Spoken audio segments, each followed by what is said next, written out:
Sige, upo na kayo. Ready na ba kayo sa pag-aaralan natin ngayon? Ready na po kami, Kuya Eric. Sige, mukhang excited na kayo at ready na. Pero naalala niyo ba yung topic na ipinangako natin ngayon?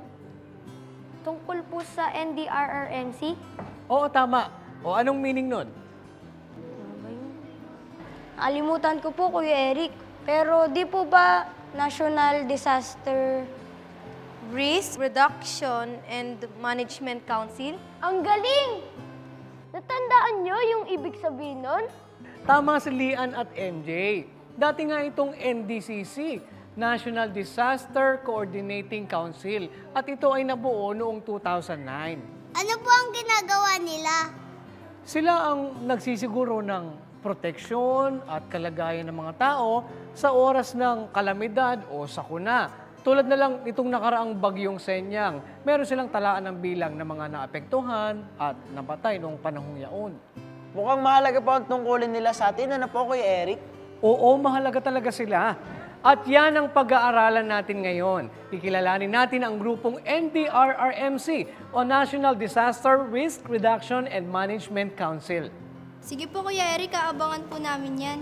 At dapat ay pinag-aaralan talaga natin ang tungkol sa paghahanda pagdating ng mga sakuna o kalamidad.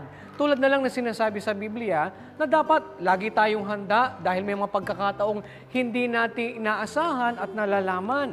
Mabuti basahin natin ang nakasulat sa aklat ng Mateo sa 24 at 44. Kaya nga, kayo'y magsihanda naman sapagkat paririto ang anak ng tao sa oras na hindi ninyo iniisip.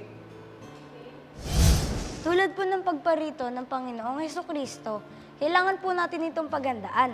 At yan ang ating verse of the day.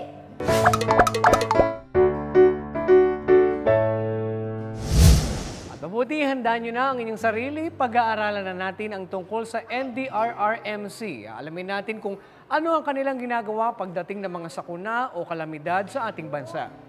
At yan ay sa pagbabalik ng KNC Show!